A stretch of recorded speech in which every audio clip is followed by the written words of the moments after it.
आशा करता हूँ आप सब बहुत अच्छे होंगे। मेरा नाम है सिद्धांत अग्निहोत्री। स्टडी ग्लोस पे आपका बहुत बहुत स्वागत है। इतनी खुशी खुशी देखो, हिल स्टेशन का नाम सुनते ही कितने खुश हो जाते हैं लोग बेचारे। मैं भी खुश हो जाता हूँ, मैं भी उन विचारों में आता हूँ है। लेकिन इस बार जो है आपदा आएगी, सैलाब आएगा, लोगों के फॉर्म में आएगा। भारत गर्म होता जा रहा है। मई में बढ़िया बारिश होगी, above rainfall, above average rainfall. तो कुर्सी की बेटी बेटी कुर्सी की पेटी बांध लीजिए, तो बढ़िया है। बाकी इकोनॉमिक टाइम्स तो ये बोल रहा है कि इस बार मज़ा आने वाली है, रेल का डिब्बा खाली है, लोग भागेंगे। मैं लगभग सारे हिल स्टेशन घुमा ही हूँ। सुकून ट्रैवलिंग चैनल तुम लोगों के लिए बनाया, इन्फॉर्मेशन ब्लॉग, फालतू बकवास नहीं, बस अच्छा ही अच्छा बताना है। जो ऑनेस्ट है वही बताऊँगा, ताकि जब अगर आप घूमने जाओ तो सही से जाओ। तो डिस्क्रिप्शन कमेंट बॉक्स में सुकून चैनल का लिंक है। परसों अल्मोड़ा का मैं ब्लॉग डालूंगा। तो वैसे तो भारत में अगर हिल स्टेशन की बात करें तो हर स्टेट में लगभग हर स्टेट में आपको हिल स्टेशन मिलेगा। बेकार में लोग स्विट्जरलैंड जाते हैं, अरे कश्मीर घूम लो। अब तो वंदे भारत 20 कोच की जम्मू से चला दी, पहले तो कटरा वैष्णो देवी से चलाई थी। तो ये बहुत बड़ी बात है, भारत ने कश्मीर को रेलवे से कनेक्ट कर दिया है। पीओके में विद्रोह होगा बहुत जल्द, और हो सकता है भारत थोड़ा सा पीओके तक भी ट्रेन चला दे। जैसे वो हमारे पास आएगा, हो सकता है कि चला ही देगा।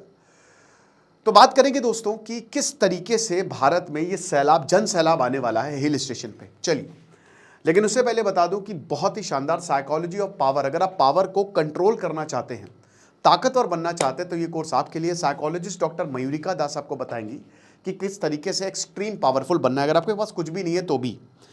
तो बात यह है कि लोग भाग रहे हैं। अब देखिए, मुझे पर्सनली, जैसे मेरी अगर फेवरेट प्लेस की बात करें, जो हिल स्टेशन मुझे सबसे ज़्यादा पूरे भारत में अब तक जहाँ पे भी मैं गया हूँ, मुझे कसार देवी से अच्छा कुछ भी नहीं लगा। कसार देवी, वहाँ से कहते हैं ना कि खाली दुनिया में 3 जगह जैसे मैग्नेटिक लाइन पास होती है, कसार देवी एक है। एक अजीब सी एनर्जी है वहाँ पे। अल्मोड़ा में है कसार देवी, नैनीताल से लगभग 80 किलोमीटर की दूरी पर।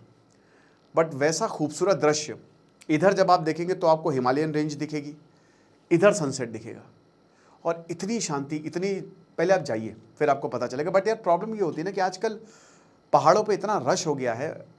2020 में जब मैं नीम करोड़ी बाबा गया था, सॉरी 2020 नहीं 2021 में, तो यार इतना अच्छा लगा था कि वहाँ पे कोई नहीं था। मैंने 1-1.5 घंटा बैठा, 1 घंटा मेडिटेट किया, इतना अच्छा लगा। शाम को 4 बज रहे थे, अक्टूबर का समय था यार, चिड़ियाँ ऐसे बोल रही थी, उनकी आवाज़ मुझे कानों पे आ रही थी। हल्की हल्की नदियों की जो आती है ना, टकराने की पत्थरों से, वो आवाज़ कानों पे आ रही थी। ऐसा लग रहा था कि दूर कहीं वाटरफॉल है, पानी गिर रहा है, वो आवाज़, हालांकि वो नदी की ही थी, है ना। साथ ही साथ शांति हर जगह। बाबा की तस्वीर देखी, मंत्र मुग्ध हो गए, उसी में ही मगन हो गए, और बस मंत्रों का जाप करते रहे, श्री राम जय जय राम। और वहाँ पे 3-4 लोग और थे जो एकदम शांति से बैठे हुए थे, मेडिटेशन में कर रहे थे। पूरा पहाड़ों से घिरा है वो, है ना। ऐसे सूरज जो है वो डूब रहा था, सनसेट हो रहा था। मुझे सनसेट बहुत खूबसूरत लगता है देखना यार, है ना। और बहुत अच्छा लगा। मतलब कहते हैं ना कि इतने हैप्पी हार्मोन्स, इतना डोपामीन, ऑक्सीटोसिन रिलीज, सब कुछ एक साथ हो गया, और ऐसा लगा कि यार, लगा यहीं बस जाए। लेकिन आज आप वहाँ पे जाके देखिए। अभी दोस्तों, अभी जस्ट मैं मार्च में ही गया था, भगवान की दया से मुझे तो दर्शन बहुत अच्छे हो गए, जल्दी हो गए। लेकिन आज वहाँ पे जो है वो इतनी भीड़ होने लगी है कि पैर रखने की जगह। मैं पूरे पहाड़ों पे स्कूटी से घूमता हूँ। मैंने पूरे 4 धाम अपनी वाइफ के साथ स्कूटी पे किए। 125 ली, इतना सामान रखा, पीछे वाइफ को बैठाया, 1000 किलोमीटर, मज़ा आ गई मुझे। और मैं अब इसका बहुत, मतलब सही है मेरे लिए, क्योंकि 6-6, 7-7 किलोमीटर लंबा जाम लग जाता है। जब मैं अपनी वाइफ के साथ अभी अल्मोड़ा गया था, 7 किलोमीटर इधर लंबा जाम, 7 किलोमीटर इधर लंबा जाम। मैं ये सोच रहा था कि भाई ये पहुंचेंगे कब, ये तो कल तक पहुंचेंगे। जिस तरीके से स्कूटी तो सट सट सट सट 10 मिनट में मेरी निकल गई, है ना। इतनी भारी तादाद में लोग आने वाले हैं, लोग आए थे। और अभी दोस्तों होने वाली है समर वेकेशन, तो भयानक सैलाब, जन सैलाब आएगा। वो देहरादून दिल्ली जैसे ही हाईवे शुरू हुआ, लगता है सब पहुंच गए, कोई छूट तो नहीं गया। हम आए दिन देखते रहते हैं कि ऋषिकेश में इतनी ज़्यादा भीड़ हो गई है, देहरादून में इतनी ज़्यादा, दिल्ली से पास है वो थोड़ा, ठीक है। कुमाऊं रीजन में अगर आप जाओगे, मुझे कुमाऊं ज़्यादा शांत लगता है, ठीक है। जैसे उत्तराखंड 2 में डिवाइडेड है ना, 13 डिस्ट्रिक्ट है, एक गढ़वाल है, कुमाऊं है। तो कुमाऊं में तो आपको काठगोदाम तक जाना पड़ेगा, या फिर आप उधर टनकपुर तक जाइए, वहां से फिर पहाड़ शुरू होंगे, राइट। अगर आपको जिम कॉर्बेट जाना है तो फिर रामनगर तक जाइए आप। तो अब क्या है कि वहां से फिर पहाड़ शुरू होते हैं, फिर नैनीताल आप निकल जाइए। बट इस बार हर जगह पहाड़ों की जब हम बात करते हैं, शिमला, नैनीताल, मसूरी, यही सब आता है ना। मसूरी गढ़वाल में आता है, देहरादून से लगभग 20 किलोमीटर है। तो अब क्या है कि यहाँ इतनी भीड़ हो रही है कि देखिए, फेथ के जो अनिल कालसी डायरेक्टर हैं, जो हमारा फेडरेशन ऑफ टूरिज्म है, वो तो खुश हैं, मतलब बहुत अच्छा है, 15% ऑक्यूपेंसी बढ़ गई है। केरल में मुन्नार चले जाइए, आप भारत में कहीं पे भी जाइए, हिल स्टेशन मिलेंगे, वहाँ हर जगह इंक्रीज देखने को मिला है। जो होटल्स 2000 के थे वो 2500 से 3000 के हो गए, कोई अच्छी बात है। देखिए, जो टूरिज्म इंडस्ट्री बहुत बढ़िया। मैं आपको बताऊं कि कश्मीर में इतनी ज़्यादा टूरिज्म रिवाइव हो गया, मुझे देख के बहुत अच्छा लगा। अभी मैंने देखा एक वीडियो, गंडोला राइड के लिए इतनी लंबी भीड़। ये बहुत, पहलगांव हमले के बाद टूरिज्म वापस रिवाइव हो चुका है कश्मीर में, बहुत लोग आ रहे हैं। पिछले अभी दोस्तों इसी साल जब मैंने फरवरी में ऐसे ही मैंने खाली ट्राई करने के लिए देखा, मैंने कहा चलो देखते हैं वंदे भारत में कितनी वेटिंग है। दोस्तों एक महीने बाद का जो वेटिंग पीरियड था ना, वो 100 था। तो कश्मीर में भी टूरिज्म जो है वो बहुत ज़्यादा रिवाइव हुआ है। बट बहुत सारी डेस्टिनेशन यहाँ पे लोग भयंकर तरीके से आएंगे। क्यों वो आएंगे? कभी सोचा क्यों आएंगे? इसी समय क्यों हो रहा है? सोशल मीडिया नंबर 1 कारण। FOMO, fear of missing out. लोग आजकल लोन ले रहे हैं, उतना पैसा है नहीं, लोन ले रहे हैं, खर्च कर दे रहे हैं, क्रेडिट कार्ड पे जी लेंगे। अब कंपनीज भी लोन दे रही है, पता है कि वो चुका ही देंगे, कोई प्रॉब्लम नहीं है। बट ये जो डेस्टिनेशन, पावरफुल डेस्टिनेशन है, लोगों की लाइनें लगी हुई है, क्योंकि सोशल मीडिया है। हमको भी जाके वहां पे रील बनानी है, वहां पे फोटो खिंचानी है, कोई बात नहीं, इसमें कोई बुराई नहीं। सेकेंड हीट वेव, भारत उबल रहा है यार। तो सबको लगता है हिल स्टेशन चलो। दोस्तों हिल स्टेशन में भी आपको कोई ज़्यादा रियायत नहीं मिलेगी, कोई आपको ऐसा नहीं कि बहुत रिलीफ मिल जाएगी। वहाँ पे भी 25 से 30 डिग्री सेल्सियस टेम्परेचर हो सकता है आराम से। गर्मी में वहाँ पे भी आपको गर्मी लगेगी।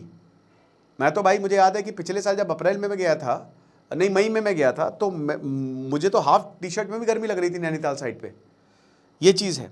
तो हीट वेव जल्दी आ गई है भारत में और स्ट्रॉन्गर तरीके से आई। अभी तो भगवान की दया से थोड़ा सा पानी बरस गया, हवाएं अच्छी हो गई नॉर्थ में, वरना तो आपने देखा ना कि अप्रैल में 45 डिग्री सेल्सियस तक टेम्परेचर चला गया था। और ये आइडियल टाइम है। अब बहुत स्कूलों की ऑलरेडी समर वेकेशन शुरू हो गई है। मैं आपको एक प्रो टिप दूं, मैं यही बोलूंगा कि भाई देखो, अगर आप जा रहे हो तो अगर आप शांति के लिए, अच्छे एक्सपीरियंस के लिए जा रहे हो तो ये महीना अवॉइड करो। बट देखिए, मेरे कहने से कुछ नहीं होगा, क्योंकि लोगों के पास कोई चारा नहीं है। अभी बच्चों की छुट्टियां हैं, और स्पेशली जो सैटरडे संडे होता है, अब वो, वैसे तो मैं बोलूँगा वीकडे पे जाइए, सबसे बेस्ट, सबसे अच्छा एक्सपीरियंस होगा।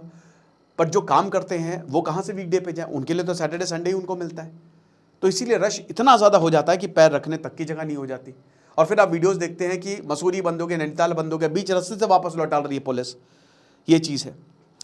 एबव नॉर्मल हीट अप्रैल से जून तक हमको देखने को मिलेगी। तो चलो पहाड़, भागो पहाड़, ये चीज़ है। एस्केप इंस्टिंक्ट इसको बोलते हैं, क्योंकि इतने टेम्परेचर में कहाँ सो पाएंगे यार। एसी है बट पावर कट्स, इन्वर्टर से तो एसी चलेगा नहीं। क्या किया जाए? भागो। सबसे बेस्ट यही है कि ट्रैवल प्लान बनाओ, भागो। पहले इतना नहीं होता था, पहले इतनी गर्मी भी नहीं पड़ती थी। पेड़ काट काट के सब ऐसी की तैसी कर दिए शहर की। डोमेस्टिक टूरिज्म बहुत बूम होगा। लोग फॉरेन ट्रिप से ज़्यादा डोमेस्टिक टूरिज्म पे जा रहे हैं। मैंने क्या पता कि दुनिया का सबसे टूरिस्टी देश भारत है। जो एक्सपीरियंस आप बाहर करोड़ों रुपए के देंगे या लाखों रुपए के, आप यहाँ पे आपको हज़ारों में मिल जाएगा। जैसे बाहर ट्रेन बहुत महंगी है, नज़ारे वैसे ही हैं जैसे भारत में चलते हैं। वही पहाड़ तो हैं, वही पहाड़, वही नदियाँ, बट वहाँ पे ये है कि साफ़ सफाई बहुत है, बहुत ज़्यादा साफ़ सफाई है। जापान के एक नाले में मछलियाँ तैरती हैं, इतनी ज़्यादा। वो अपने शहरों का ध्यान रखते हैं, हम अपने पहाड़ों का ध्यान नहीं रखते हैं। तो यही चीज़ है। इकोनॉमिक इम्पैक्ट बहुत, होटल रिजॉर्ट्स बल्ले बल्ले, एयरबीएनबी, एयरलाइंस, बसेस बल्ले बल्ले, वेटिंग्स आपको ज़्यादा देखने को मिलेगी, टैक्सी सर्विसेज बल्ले बल्ले। पहाड़ों पे एक रूल कंपलसरी कर देना चाहिए कि अगर आप पहाड़ों पे आ रहे हो तो अपनी व्हीकल बाहर छोड़ दो। यहाँ पे व्हीकल, ये मुझे ऐसा लगता है, ठीक है। साइड इफ़ेक्ट्स क्या है? एक्सपीरियंस अच्छा नहीं होगा, भीड़ होगी। एक्सपीरियंस वीकडे पे तो फिर भी ठीक है, बट वीकेंड्स पे तो और ज़्यादा ये रश हो जाएगा। तो ओवर क्राउडिंग हो जाएगी। मनाली, मसूरी ओवरलोडेड। आपने देखा ना कि अभी बर्फ़ पड़ गई थी, कितना भयंकर जाम हो गया। तो ये हर साल का है मनाली मसूरी में, लोग तब भी जाते हैं।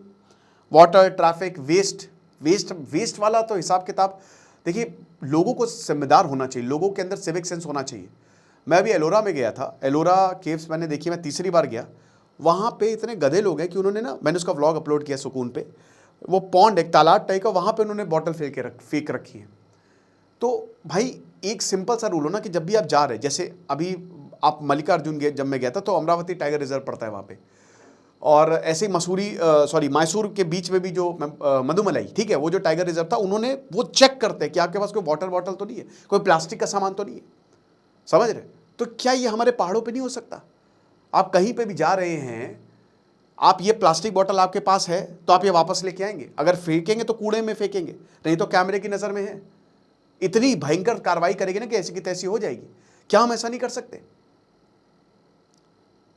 तो ये प्रॉब्लम होती है, सिविक सेंस भारत में बहुत कम है। हम अपने ही शहर को, पहाड़ों को भी गंदा करेंगे। बहुत गंदगी मैंने देखी है पहाड़ों पे, अच्छी अच्छी जगह लोग वेस्ट फेंक के चले जाते हैं। और एक और चीज बता दूं, कई बार लोकल्स भी ऐसा करते हैं, ये सिर्फ बाहर के लोग नहीं है, कई बार लोकल्स भी ऐसा करते हैं।